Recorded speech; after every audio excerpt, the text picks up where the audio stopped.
That summer evening, the golden light of the setting sun spilled through the window as I stood in Greg's guest room, peeling off my shirt after a long, draining day.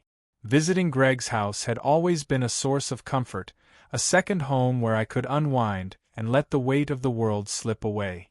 Greg, my best friend, had offered me refuge here countless times over the years, and the familiarity of the space usually felt grounding. But tonight, something felt different, off in a way I couldn't quite articulate. This time, Ethan, Greg's son, was staying at the house too. Ethan wasn't the carefree boy I had remembered.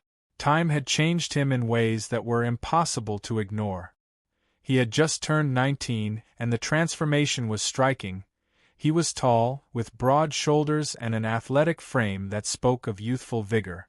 There was an energy about him, a confident ease in the way he carried himself, that seemed almost magnetic. I had seen him grow up, but standing here, the image of that awkward teenager I once knew was nowhere to be found. As I stripped off my shirt and reached for something more comfortable to wear, I caught myself pausing, thinking about how much he had changed. It stirred something within me, a flicker of emotion I hadn't expected and wasn't sure how to process. The room felt warmer suddenly, the air heavy with unspoken tension that I couldn't quite name. Just as I tossed my shirt onto the edge of the bed, a soft knock broke the silence. I turned, startled, just in time to see the door creak open. Standing there, silhouetted in the dim light of the hallway, was Ethan. For a moment, he froze, his hand still on the doorframe. His wide eyes took in the scene before him, and I watched as his gaze faltered, lingering on my bare chest a fraction longer than it should have. His expression was a mix of surprise and something else I couldn't quite place. I didn't know you were in here," he stammered, his voice unsure, almost shy. His usual confidence seemed to have evaporated in an instant, leaving him uncharacteristically flustered. "Ethan," I started, my tone firm but not unkind. I reached for the shirt on the bed, hastily throwing it over my shoulders to shield myself from the intensity of his stare. Yet, he didn't move. He just stood there, rooted in place, his eyes darting back to mine as though searching for something he couldn't find. "Is there something you need?" I asked, trying to sound casual, to smooth over the awkwardness that hung between us like a thick fog. Inside, though, my mind was racing, my heart pounding against my ribcage as I struggled to steady my breathing. "No, sorry. I didn't mean to." His voice trailed off as he gestured vaguely, his cheeks flushing a deep shade of pink. "It's fine," I said quickly, waving off his apology, though my voice betrayed the nervous edge I felt. "No harm done." Finally, after what felt like an eternity, he nodded and stepped back, the door closing softly behind him. The room fell silent again, but the air felt charged, almost electric. I stood there for a moment longer, my hands gripping the fabric of my shirt as if it were an anchor. Whatever had just passed between us, I wasn't ready to face it, or even name it. Ethan still didn't move. His hand rested on the doorframe, and he glanced back at me, his eyes filled with something I couldn't quite place. There was a tension there, something unspoken, hanging in the air between us. "I should go," he finally muttered, but he didn't seem in a rush. He closed the door behind him softly, leaving me standing there, heart racing, unsure of what had just happened. I told myself it was nothing, just an awkward moment that we'd both forget about by morning. But the truth was, something had shifted between us. Ethan wasn't a kid anymore. There was a boldness in his gaze that caught me off guard and, for the first time, I felt a flicker of attraction toward him that I couldn't explain. That night, as I lay in bed, my mind kept replaying the scene. The way his eyes lingered, the way he hesitated at the door, it was as if he was waiting for something and I wasn't sure what, but I knew one thing for certain. Things had changed between us and I wasn't sure I was ready for what was coming. The next morning, I woke up with a heavy feeling in my chest. I couldn't shake off what had happened the night before. Ethan's eyes, his presence in the doorway, the way he looked at me, it was all too vivid in my mind. I told myself it didn't mean anything, that it was just an awkward moment, but deep down, I knew it was more than that. When I went downstairs, Greg was already up, sipping his coffee and reading the paper. He greeted me like usual, completely unaware of the tension that had settled between me and his son. I forced a smile, hoping to act as normal as possible, but it was hard to shake the image of Ethan standing in my room the night before. And then Ethan appeared. He walked into the kitchen with that same quiet confidence, wearing a t-shirt and jeans, casual but striking. His eyes met mine for just a second, but it was enough to send a jolt through me. He gave me a small smile, like nothing had happened, but I could feel the unspoken tension still hanging between us. Greg had no idea. He was completely oblivious to the undercurrent that ran between his son and me. As we all sat down for breakfast, I could feel Ethan's eyes on me from time to time, but whenever I looked up, he'd quickly look away. It was like we were both waiting for the other to say something, to acknowledge the shift that had happened, but neither of us dared to bring it up. After breakfast, Greg announced that he'd be heading out to take care of some errands, leaving me and Ethan alone in the house. The moment he walked out the door, the air seemed to thicken with anticipation. I tried to keep busy, telling myself that if I focused on something, anything, I could avoid thinking about Ethan, but every time I turned a corner, I felt like he was there, watching me, waiting for the right moment. Finally, it was Ethan who broke the silence. He found me in the living room, standing near the window, lost in my thoughts. "We need to talk," he said, his voice low but steady. I turned to face him, my heart pounding in my chest. I didn't want to have this conversation. I didn't want to admit to myself what was happening. "About last night?" I asked, my voice barely above a whisper. Ethan nodded, stepping closer. "Yeah. About last night." I swallowed hard, trying to keep my voice steady. "It was nothing, let's just forget it." But Ethan shook his head, his eyes locked on mine. "I don't want to forget it," he said softly. "I liked it." The words hit me like a punch to the gut. My mind raced, trying to make sense of the situation. I should have told him that we couldn't do this, that it was wrong. But instead, I stood there, frozen, my heart beating out of my chest. And in that moment, I realized that I liked it too. After Ethan's confession, the air between us felt even heavier. I liked it. Those words echoed in my mind long after they were spoken, each syllable digging deeper into the tension already brewing. I knew I should have stopped him right there, told him that it couldn't happen again, but I couldn't. Something about the way he looked at me, the way his eyes lingered on mine, made it impossible to walk away. Ethan didn't move. He stood in front of me, his expression bold yet uncertain, as if he was waiting for my reaction. My heart pounded in my chest and my hands felt clammy. I tried to speak, but the words wouldn't come. All I could do was stand there, locked in his gaze, feeling the weight of what was happening between us. "We can't do this," I finally whispered. But even as I said it, I knew I wasn't convinced. "Why not?" Ethan asked, his voice calm, almost teasing. "No one has to know." That line sent a shiver down my spine. The temptation was so strong it was like a force pulling me toward him. The logical part of my brain was screaming at me to stop, to walk away before it went too far, but the rest of me, the part that craved the connection we had, couldn't resist. I swallowed hard, stepping back, trying to put some distance between us. "This is wrong. Your dad." Ethan cut me off, stepping closer, his eyes dark with intensity. "What he doesn't know won't hurt him." I opened my mouth to respond, to push him away, but before I could, he reached out and touched my arm, sending a jolt through my entire body. His touch was gentle but firm, the kind that made my pulse quicken. I looked at his hand on my arm, and instead of pulling away, I let it stay. Ethan moved even closer, closing the space between us. I could feel the warmth radiating from his body, his breath brushing against my skin as he leaned in. Everything inside me screamed that this was a mistake, but I couldn't stop myself. Before I knew what was happening, his lips were on mine. The kiss was electric, filled with all the unspoken desire that had been building between us. It wasn't soft or tentative, it was raw, passionate, like we both knew this was crossing a line that couldn't be uncrossed. His hands slid up my arms, pulling me closer, and I responded in kind, letting go of all the doubt that had been holding me back. For a moment, everything else disappeared. It was just Ethan and me, lost in the heat of the moment, the weight of our secret drowning out everything else.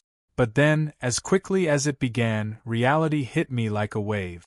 I pulled back, my breath shaky, my mind racing. "We shouldn't have done that," I said, my voice barely above a whisper.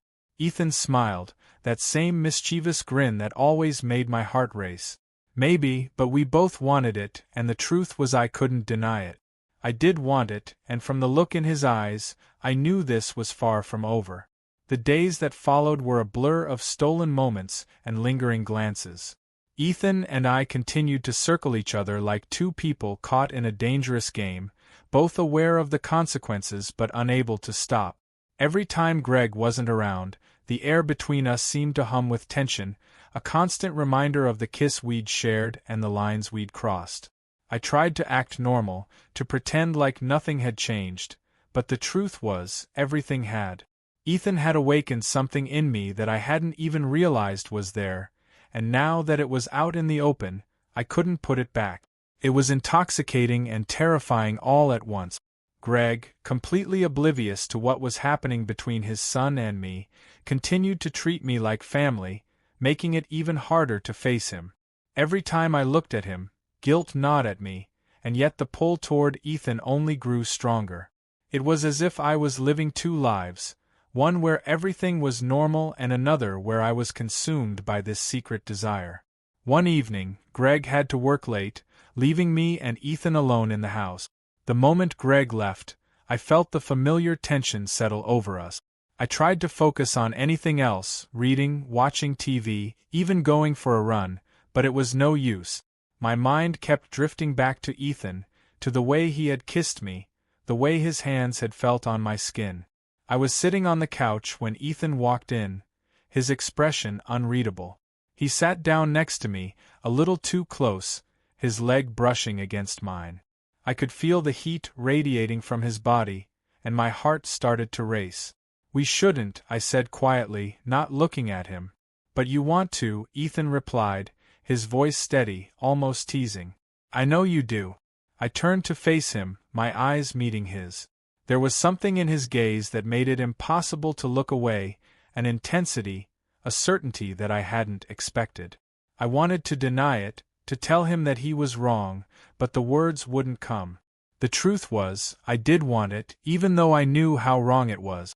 Ethan leaned in, his hand lightly brushing against mine, and that was all it took. Before I knew it, we were kissing again, this time slower, more deliberate, like we were both savoring the moment. His hands moved to my waist, pulling me closer, and I didn't resist. The tension that had been building between us for days finally snapped, and I gave in to the desire that had been gnawing at me. But as soon as the kiss deepened, a wave of guilt crashed over me. I pulled back, my breath ragged, my mind racing. "We can't keep doing this," I whispered, my voice barely audible. Ethan didn't seem fazed. He just smiled, that same mischievous grin that always made my heart skip a beat. "Then why can't you stop?" he asked, his voice soft but challenging. I didn't have an answer. The truth was, I wasn't sure I could stop, and the more I gave in, the harder it became to even want to. As the days went by, the weight of our secret became heavier. Every time I saw Greg, my stomach twisted in knots. He had no idea what was going on, no clue about the betrayal happening right under his nose. Ethan and I had crossed a line that I never thought I'd even approach, and now I found myself trapped in this tangled web of desire and guilt. Greg remained the same, friendly, trusting, and completely unaware of the tension that filled the air whenever Ethan and I were in the same room. Every time he smiled at me or asked how things were going, I felt a fresh wave of shame wash over me. How long could I keep this up? How long before he noticed something wasn't right? One evening, after Greg had gone to bed early, Ethan and I found ourselves alone again. The silence in the house was deafening, the kind that seemed to amplify every unspoken thought and hidden desire. I tried to avoid eye contact, tried to convince myself that we could just sit there like nothing was happening between us, but as soon as Ethan sat next to me on the couch, I knew that wasn't possible. I can't keep doing this, I whispered, more to myself than to him.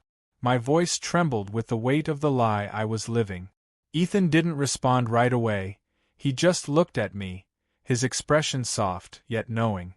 "You've said that before," he finally said, his voice low, "but you always come back." I shook my head, feeling the internal battle raging inside me. "This is wrong, Ethan. Your dad, my dad, doesn't need to know." Ethan interrupted, his voice calm, almost too calm. He moved closer, his hand resting on my knee. "We're not hurting anyone." But the truth was, we were. Every time I looked at Greg, every time I thought about the friendship we'd built over the years, I knew that what Ethan and I were doing wasn't just a betrayal of his trust, it was a betrayal of everything I thought I stood for. I wasn't the type of person who did this, or at least I hadn't been until now. Ethan's hand slid up my leg, sending a shiver through me. The temptation was always there, always lingering just beneath the surface. It was like a drug, and no matter how much I told myself to stop, I couldn't resist it. His presence was intoxicating, and each time we touched it felt like we were stepping further and further into something dangerous. I grabbed his hand, stopping him before things went any further. "We need to stop," I said, my voice firmer this time, though I wasn't sure if I believed it. Ethan met my gaze, his eyes filled with that same intensity that always made my heart race. "Do you really want to stop?" he asked softly, his hand still resting on mine. For a long moment I didn't answer, I couldn't. The truth was, I didn't want to stop, but the longer we kept this up, the more the guilt ate away at me and Andar, and I wasn't sure how much longer I could keep living with it. Despite my best efforts, it became impossible to deny what was happening between Ethan and me. The pull I felt toward him, the way his presence seemed to consume me, it was stronger than the guilt, stronger than the shame. I had crossed a line, and there was no turning back. Every moment we spent together felt like I was walking a tightrope, balancing between desire and disaster. Greg remained blissfully unaware, continuing with his daily routines as if nothing had changed. But everything had changed. Every time Ethan and I were alone, it felt like we were dancing on the edge of something dangerous, something that could blow up in our faces at any moment. And yet, I couldn't stop. One afternoon, Greg had to go out of town for a few days for work. The moment he told us, I felt my stomach drop. Being alone with Ethan for that long, it was a temptation I wasn't sure I could handle. But I nodded, pretending like everything was fine, while my mind raced with the possibilities. As soon as Greg left, the tension between Ethan and me became palpable. I tried to keep my distance, to occupy myself with anything other than the thoughts swirling in my head. But Ethan wasn't one to give me space. He sought me out as if he knew I couldn't resist him. It wasn't long before he found me in the guest room, sitting on the edge of the bed, trying to focus on the book I had been pretending to read. He walked in, his steps slow and deliberate, and closed the door behind him. "We're alone now," he said softly, his voice filled with that same teasing edge that always made my pulse quicken. "No one's going to know." I looked up at him, my heart pounding. "Ethan, we shouldn't." He cut me off, stepping closer until he was standing right in front of me. "But we will," he whispered, leaning down until our faces were inches apart. "We both know that." My resolve crumbled. The tension between us had been building for days, and I couldn't hold back anymore. Before I could stop myself, I reached for him, pulling him into a kiss that was hungry, desperate. His hands were on me in an instant, and I didn't care about the consequences. I didn't care about anything except the way he made me feel in that moment. We tumbled back onto the bed, our hands everywhere, our breaths coming in ragged gasps.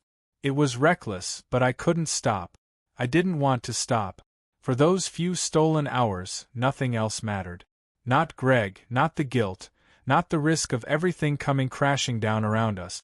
It was just me and Ethan, lost in the heat of the moment, crossing lines we could never uncross.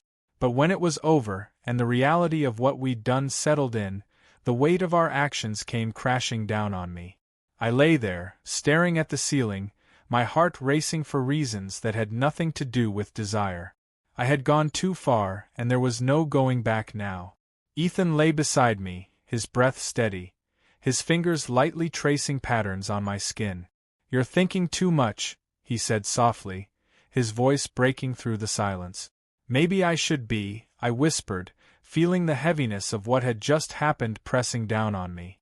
But even as I said it, I knew it didn't matter. I was in too deep now, and no amount of thinking could change that. The morning after felt like waking from a dream I couldn't escape.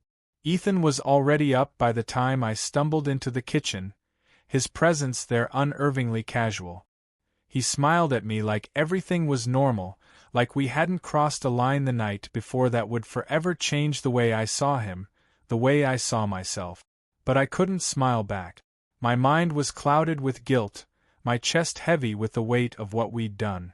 Greg would be back soon, and the thought of facing him after everything was suffocating. How was I supposed to act like nothing had happened? How was I supposed to sit across from him at the dinner table pretending that I wasn't betraying him in the worst possible way? Ethan, on the other hand, seemed completely unfazed. He hummed softly to himself as he made coffee, his movements relaxed, as if the secret we shared wasn't eating me alive. "You're too quiet," Ethan said, breaking the silence, his voice light and teasing. He glanced over his shoulder at me, a mischievous smile playing on his lips. "Thinking too much again?" I leaned against the counter, rubbing a hand over my face. "How can you be so calm about this?" I asked, my voice strained. Ethan shrugged, taking a sip of his coffee. "Because it's not a big deal. No one has to know. We can keep this between us." But it was a big deal. Every fiber of my being screamed that this was wrong, that what we were doing wasn't just a betrayal of Greg's trust, it was a betrayal of myself. I wasn't this person. I wasn't the kind of man who crossed these lines, who gave in to temptation without thinking about the consequences. But with Ethan, everything felt different, and I couldn't make sense of it. I pushed myself away from the counter, pacing the length of the kitchen. "Greg's going to know something's off. He's not stupid, Ethan. We can't just pretend like nothing happened." Ethan set his mug down and moved toward me, his eyes locking onto mine with that same intensity that always made my heart race. "You're overthinking this," he said softly, his hand reaching out to rest on my arm. "Nothing's going to happen. We just need to keep things under control." But we were already out of control, and I knew it. The stolen moments, the secret touches, the late-night kisses, they were all leading us down a path that I wasn't sure we could come back from. Greg returned the next evening, completely unaware of the turmoil that had unfolded in his absence. Watching him walk through the door, his face relaxed and friendly, made my stomach twist into knots. He greeted me like he always did, completely trusting, completely oblivious. I couldn't even look him in the eye. As the days passed, the weight of our secret only grew heavier.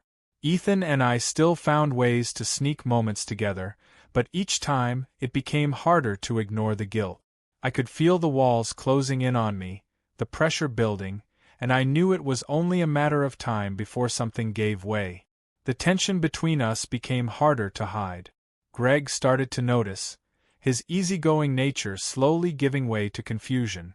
He asked me once if something was wrong, his voice filled with genuine concern, and I had to lie straight to his face, telling him everything was fine.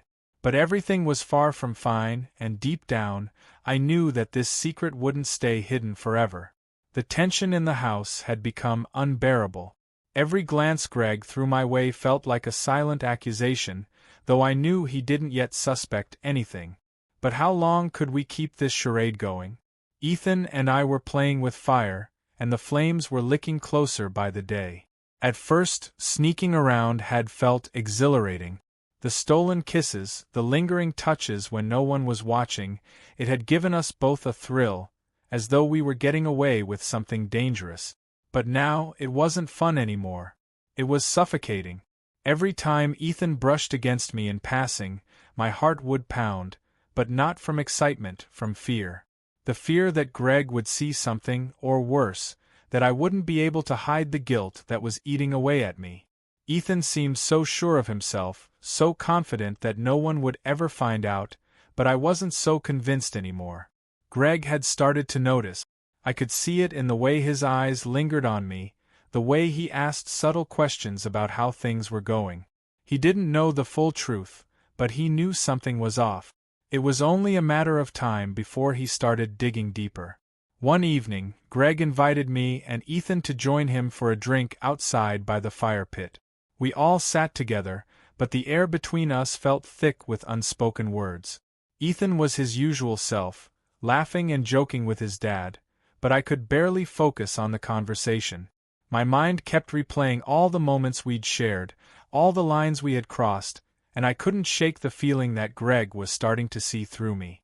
At one point, Greg turned to me, his eyes narrowing slightly as he asked, "You've been quiet lately.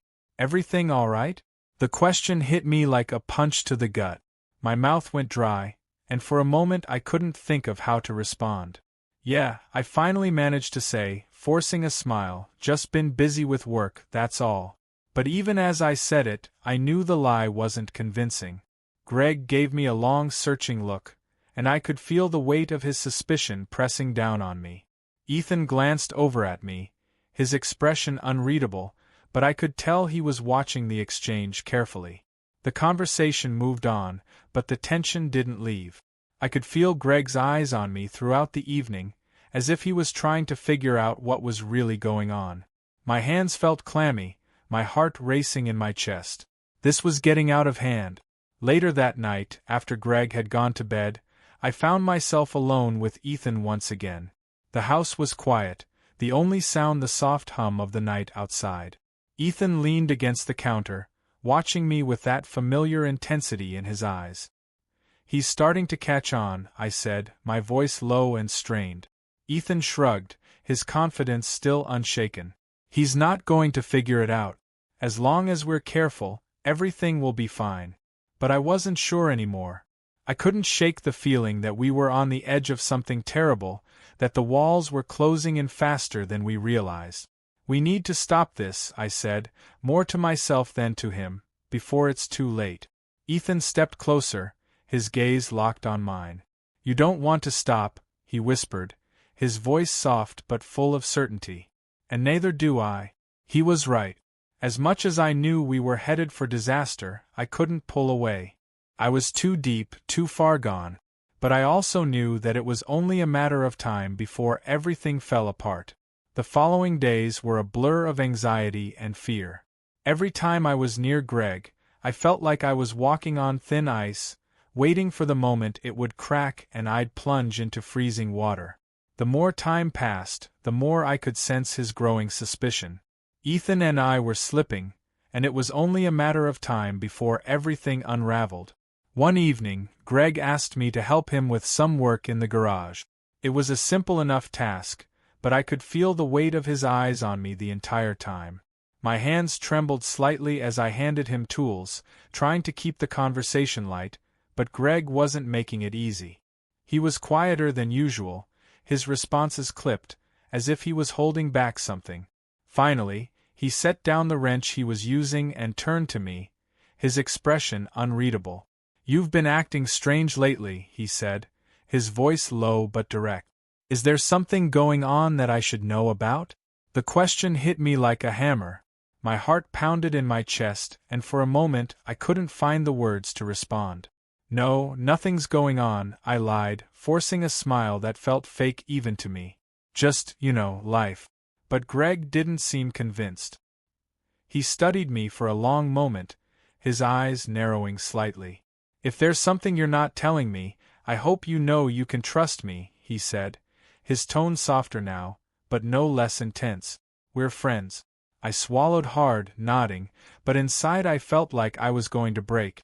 The weight of the lie was crushing me, and I didn't know how much longer I could keep it up. That night I couldn't sleep. I tossed and turned, my mind racing with the fear that Greg was closer to the truth than I wanted to admit. Ethan had reassured me over and over again that everything would be fine, but I couldn't shake the feeling that we were headed for disaster. The next morning, as I sat in the kitchen sipping my coffee, Ethan slipped into the room. His usual confident smile was absent, and for the first time I saw a flicker of doubt in his eyes. "What's wrong?" I asked, setting down my mug. Ethan glanced toward the hallway, as if making sure Greg wasn't within earshot, then leaned in closer. "I think he's on to us," he whispered, his voice barely audible. My heart sank. "What do you mean?" "I overheard him talking to someone on the phone last night," Ethan explained, his brow furrowed. "He was asking questions. About you." The panic hit me hard. My chest tightened and my mind raced with possibilities. Had Greg already figured it out? Was he just waiting for the right moment to confront us? I couldn't believe that it had come to this, but deep down I knew we had been careless. The sneaking around, the stolen moments, it had all added up and now we were facing the consequences. "We need to end this," I said, my voice shaking, "before it's too late." But Ethan shook his head, his jaw set in defiance. "No," he said firmly. "We've come this far, I'm not giving up now." I stared at him, my mind reeling. How could he be so sure, so reckless? "Greg is going to find out," I said, my voice rising with panic. "He's already suspicious, we can't keep doing this." Ethan stepped closer, his eyes locking onto mine. "I don't care," he said, his voice low and intense. "I don't care if he finds out. I want you." The words sent a shockwave through me. Part of me wanted to believe him, wanted to throw caution to the wind and let everything fall where it may. But the rational part of me knew that this was a ticking time bomb and we were running out of time. "I can't do this anymore," I whispered, stepping back. "It's too much."